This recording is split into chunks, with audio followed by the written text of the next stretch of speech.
সারাদিনের খবর নিয়ে আমাদের নিয়মিত আয়োজন আজ সারাদিন, সঙ্গে আছি ইমদাদুল হক।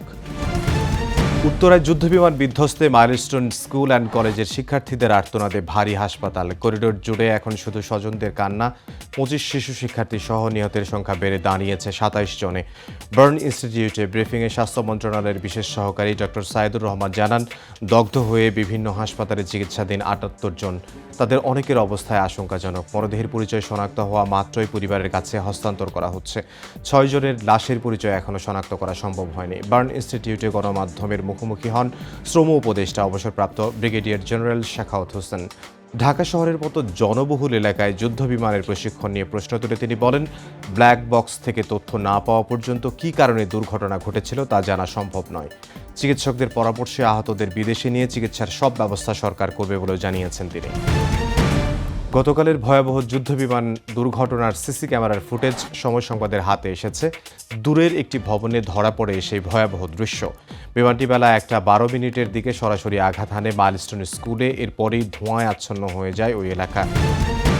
প্রিয়জন হারানোর শোকে স্তব্ধ স্বজন ও এলাকাবাসী। মঙ্গলবার সকালে টাঙ্গাইলের সখীপুরে নেওয়া হয় তৃতীয় শ্রেণীর শিক্ষার্থী মেহনাজ আক্তার হুমায়রার মরদেহ। এ সময় পুরো এলাকায় নেমে আসে শোকের ছায়া। আদরের 8 বছরের মেয়ের লাশবাহী গাড়ি ধরেই কান্নায় ভেঙে পড়েন বাবা।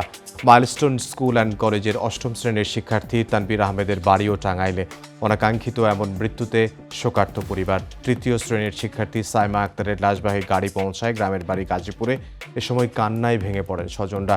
বিমান বিধ্বস্তের পর মেয়েকে বাঁচাতে শ্রেণীকক্ষের দিকে ছুটে গিয়ে প্রাণ হারানো মা রজনী ইসলামকে দাফন করা হয়েছে কুষ্টিয়ার দৌলতপুরে। আগে স্কুলের বাইরে চলে যাওয়ায় প্রাণে বাঁচলেও মাকে হারিয়ে কান্না থামছে না শিশু মেয়েটির। ভয়াবহ বিমান দুর্ঘটনার শিকার আরেক শিক্ষার্থী 13 বছরের আবদুল্লাহ শামীম দগ্ধ হয়ে ঢাকা মেডিকেলে মৃত্যুর কোলে ঢলে পড়ে সে। গ্রামের বাড়ি শরীয়তপুরের ভেদরগঞ্জে বাবার কবরের পাশেই দাফন করা হয় 6ষ্ঠ শ্রেণীর ছাত্র শামীমকে। বিমান বিধ্বস্ত হয়ে প্রাণ হারানো পাইলট ফ্লাইট লেফটেন্যান্ট তৌকির ইসলামকে সামরিক রীতি মেনে বিদায় জানিয়েছে সশস্ত্র বাহিনী। দুপুরে কর্মীটোলা বিমান ঘাঁটিতে ফিউনারাল প্যারেডে অংশ নেন 3 বাহিনীর ঊর্ধ্বতন কর্মকর্তারা। এ সময় পরিবারের সদস্যদের কান্নায় ভারী হয়ে ওঠে পরিবেশ।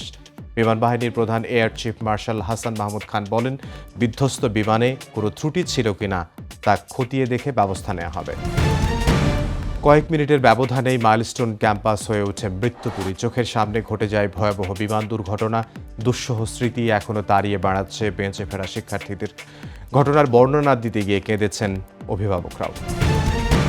বিমান বিধ্বস্তের সঙ্গে সঙ্গে উত্তরার হাসপাতালগুলোতে শুরু হয়ে যায় ছোটাছুটি, আহাজারি আর আর্তনাদ। পোড়া রোগী ও স্বজনদের হাহাকারে মুহূর্তেই পাল্টে যায় পরিবেশ। প্রায় 200-র বেশি আহত দগ্ধ রোগীকে প্রাথমিক চিকিৎসা দেওয়া হয় শুধু উত্তরার বিভিন্ন হাসপাতালে। অনেক চিকিৎসক সাপ্তাহিক ছুটি বাতিল করে যোগদান কর্মস্থলে। এমন দুর্ঘটনায় সেবা দিতে গিয়ে শোকে বিহ্বল তারা নিজেরাও। বিধ্বস্ত যুদ্ধবিমান পরিদর্শনে এসে রাজধানীর মাইলস্টোন স্কুল অ্যান্ড কলেজে তোপের মুখে পড়েছেন আইন উপদেষ্টা আসিফ নজরুল, শিক্ষা উপদেষ্টা সিআর আবরার ও প্রধান উপদেষ্টা প্রেস সচিব শফিকুল আলম। নিহতদের সঠিক সংখ্যা গোপনের অভিযোগ তোলেন শিক্ষার্থীরা। হতাহতদের সম্পূর্ণ ও নির্ভুল তালিকা প্রকাশ সহ 6 দফা দাবিতে বিক্ষোভ করছেন তারা। মাইলস্টোন স্কুল অ্যান্ড কলেজে বিমান বিধ্বস্তের ঘটনা তদন্তে বিশেষজ্ঞদের সমন্বয়ে কমিটি গঠনের নির্দেশ দিয়েছেন উচ্চ আদালত। একই সঙ্গে নিহতদের 5 কোটি, আহতদের 1 কোটি টাকা ক্ষতিপূরণ দিতে রুল জারি করা হয়েছে। রিট আবেদনের প্রাথমিক শুনানি শেষে রুল ও আদেশ দেন বিচারপতি ফাহমিদা কাদেরের সমন্বয়ে গঠিত দ্বৈত বেঞ্চ। এর আগে সকালে ঢাকা সহ দেশের সব জনবহুল এলাকায় ত্রুটিপূর্ণ বিমান এবং যুদ্ধ বিমান উড্ডয়নে নিষেধাজ্ঞা প্রদানের নির্দেশনা চাওয়া হয়। বিমান বাহিনীর অধীনে ত্রুটিপূর্ণ বিমানের সংখ্যা কত এবং রক্ষণাবেক্ষণ কি কার্যক্রম গ্রহণ করা হচ্ছে সে বিষয়েও নির্দেশনা চাওয়া হয়। এছাড়া মাইলস্টোনের আহত শিক্ষার্থী, শিক্ষক ও অভিভাবকদের বিদেশে উন্নত চিকিৎসার জন্য প্রেরণের নির্দেশনা চেয়ে রিটে আবেদন করা হয়।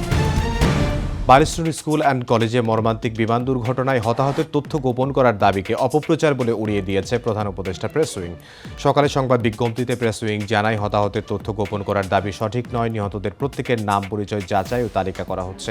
সঙ্গে যেসব মরদেহ শনাক্ত করা যাচ্ছে না সেগুলো ডিএনএ টেস্টের মাধ্যমে শনাক্ত করা হচ্ছে।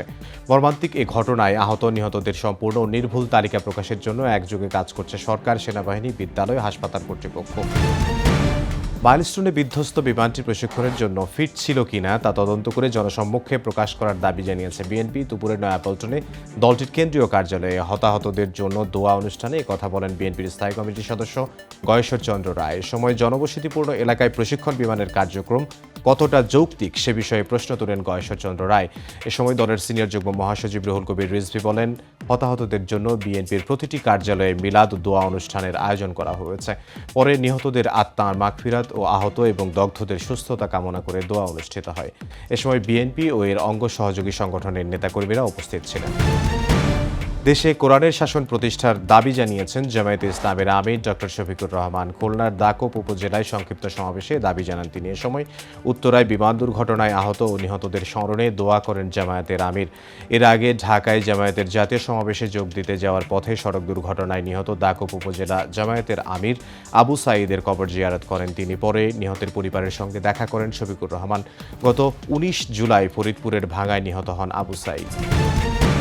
গাজায় ইসরায়েলি তাণ্ডবের বিরুদ্ধে ফুঁসে উঠেছে বিশ্বের বিভিন্ন দেশ। যুক্তরাজ্য, ফ্রান্স ও জাপান সহ ২৮টি দেশ যুদ্ধ বন্ধের আহ্বান জানিয়েছে। বিবৃতিতে বলা হয়েছে, গাজায় বেসামরিক মানুষের দুর্ভোগ চরম পর্যায়ে পৌঁছেছে। ইসরায়েলের মানবিক সহায়তা দেওয়ার মডেলকে বিপজ্জনক ও মর্যাদাহানিকর হিসেবে আখ্যা দেওয়া হয়েছে। আন্তর্জাতিক সম্প্রদায়ের আহ্বানকে স্বাগত জানিয়েছে হামাস, যদিও একে প্রত্যাখ্যান করেছে ইসরায়েল। এরই মধ্যে গেল ২৪ ঘন্টায় দখলদার বাহিনীর বর্বরতায় উপত্যকাটিতে প্রাণ গেছে অন্তত ৭ জনের। এই ছিল আজ সারাদিনে। দেখা হবে আগামীকাল।